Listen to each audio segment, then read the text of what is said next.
ہمایوں بھائی thank you, I am really grateful, بہت بہت شکریہ اللہ جی. ہمایوں بھائی سے ابھی میں جب میری بات ہو رہی تھی نشریات کے دوران ہی میں ان کو کہہ رہا تھا, انہوں نے تو مجھے معلوم ہے کہ طبیعت ناساز ہے, لیکن جذبے کہہ رہے ہیں میں طبیعت ناساز ہے لیکن میں سو نہیں پا رہا ہوں. ہر پاکستانی کا یہی عالم ہے, کوئی پاکستانی کسی فیلڈ کا کسی عہدے کا ہو, سب جاگ رہے ہیں, وہ بھاگ رہے ہیں, ہم جاگ رہے ہیں. وہ تیارے لائے تھے, ہم تیار تھے, وہ تاریخی رات میں آئے تھے, ہم نے تاریخی رات بنا دی اور دن کے اجالے میں سب کچھ کیا ہے اور اب دنیا دیکھ رہی ہے الحمدللہ. احمد حسن ہمارے ساتھ ہیں, کورسپونڈنٹ ہے آف کورس, اور مطلب اس حوالے سے انہوں نے بہت بات بھی کی ہے, وہاں جا کر جو ہے وہ ان کو منہ توڑ جواب دیے انڈیا کو, اور اس حوالے سے ظاہر خاص ایکسپرٹیز رکھتے ہیں. احمد صاحب السلام علیکم. وعلیکم السلام وسیم بھائی, ماشاءاللہ, تھینک یو ویری مچ. سر آپ کا بہت بہت شکریہ, اللہ تعالیٰ یہ جذبے یوں ہی جوان رکھے اور اللہ کرے کہ ہم بھی اپنے وطن کے اپنے کیپیسٹی میں ان آر ہمبل کیپیسٹی جو کچھ ہو سکے وہ کر سکے. تو میں آپ کو کہوں گا ماشاءاللہ کہ آپ نے جس انداز سے نمائندگی کی الحمدللہ. اور سر کیا کہے گا, ابھی جب میں آپ سے بات کر رہا ہوں, پاک فضائیہ نے انڈین ملٹری سیٹلائٹ کو جام کر دیا ہے. یہ ایک تازہ ترین خبر ہم آپ کی خدمت میں اور سنا رہے ہیں کہ پاک فضائیہ کی کارروائیوں کے بعد انڈین ملٹری سیٹلائٹ کو بھی جام کر دیا گیا ہے. یہ جو آپریشن ہے بنیان و مرصود, اس کی مختلف جہتیں آپ دیکھ رہے ہیں, سیسا پلائی ہوئی دیوار ہے سب پاکستانی عوام, اور اس آپریشن کی آپ مختلف جہتیں دیکھ رہے ہیں. بھارت کا ملٹری سیٹلائٹ جام کر دیا گیا ہے. ایک بار پھر آپ کی خدمت میں عرض کر رہا ہوں, بھارت کا ملٹری سیٹلائٹ ناکارہ بنا دیا گیا. احمد بھائی کیا کہیے گا اس ساری پریویلنگ سچویشن پہ؟ بہت شکریہ وسیم بھائی. اچھا, اس میں سب سے پہلے وسیم بھائی یہ جو ابھی جنگ ہو رہی ہے بٹوین پاکستان اینڈ انڈیا, یہ پوری دنیا کے لیے انچارٹیڈ ٹیریٹری ہے, یہ انچارٹیڈ واٹرز ہیں. آج سے پہلے اس طرح دو نیوکلیئر پاور کنٹریز اتنی میسو ڈپلائمنٹ کے ساتھ جنگ کے اوپر نہیں گئی. اور پاکستان نے جو ہم پہلے دن سے پہلگام آپریشن کے بعد جو انہوں نے فالس فلیگ کیا, اس کے بعد سے ہم یہ کہہ رہے ہیں کہ آپ لوگ جو چھیڑخانیاں کر رہے ہیں آپ لوگ مت کریں, ہمارا رسپانس آئے گا, جب ہم ریٹیلیٹ کریں گے تو آپ سے برداشت نہیں ہوگا.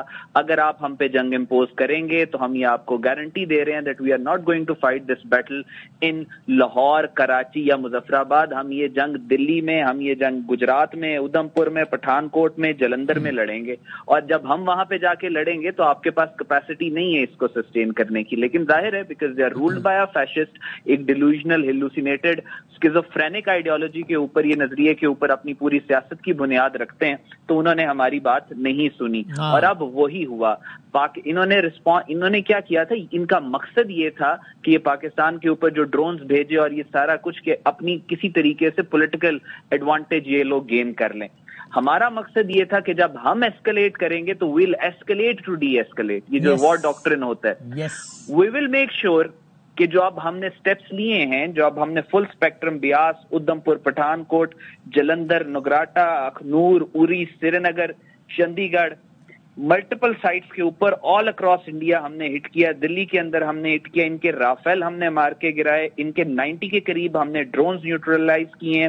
ہم نے ڈرون سٹرائک سے سامبا, جموں, اوری, پونچھ, راجوڑی, بارامولہ, نگروٹا, پٹھان کوٹ, ہر جگہ کے اوپر ان کو ہٹ کیا ہے. We are basically making sure کہ ہم انڈین فوج کی ایسے کمر توڑیں کہ اگلے 2-4 سال یہ پاکستان کی طرف آنکھ اٹھا کے نہ دیکھ سکے.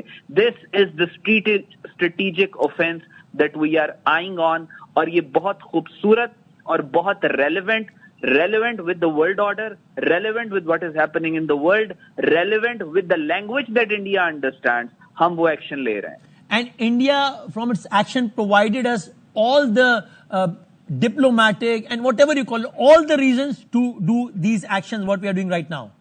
بالکل, جب آپ ایک شیر کو کارنر پہ لگا دیتے ہیں تو پھر اس کو کارنر ٹائیگر کہتے ہیں, اور کارنر ٹائیگر جب جھپٹتا ہے تو پھر آپ کے پاس کچھ بچتا نہیں.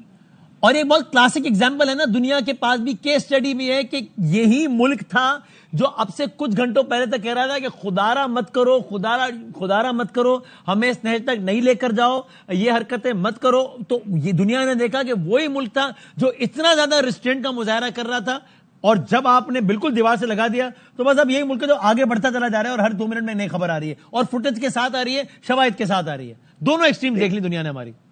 بالکل ایسے ہی ہے. دیکھیں, ہم ان کو پہلے کہتے تھے, انڈینز کے ساتھ ہماری بات ہوتی تھی, ہم ان کو کہتے تھے کہ یار تم کس قوم کے ساتھ لڑ رہے ہو. وہ جو یہ بلیو کرتی ہے کہ ہم بچ گئے تو غازی, ہم مر گئے تو ایمان ہے نا, یہ تو ایمان عقیدے کا, اس کے بغیر تو ایمان مکمل نہیں ہے نا میرا آپ کا. بالکل ایسے ہی ہے. اور یہ جو جنگ ہے اس میں جو شہید ہے افضل الشہداء کے درجے پہ جائے گا. یس جی اور جی جی آپ کہیے بات. مطلب میں یہی کہہ رہا تھا, میں آپ جو اتنی متعلقہ باتیں کر رہے ہیں کہ I am finding it hard to stop myself, کہ بھائی یعنی یہ تو ایمان ہے ہمارا کہ بھائی کسی مرض کا شکار ہو کر اس دنیا سے چلے جانا ہے, کسی حادثے کا شکار, اگر وطن کے کام آ گئے, شہادت کا درجہ مل گیا تو آخر آگے کی منازل آسان ہے, بچ گئے تو باقیہ زندگی بحیثیت غازی ہے. یہ مطلب اس سے اچھی تو چوائس کیا ہے کسی ایک مسلمان کے پاس, اور اس سے اچھا آپشن کیا ہے ہمارے پاس؟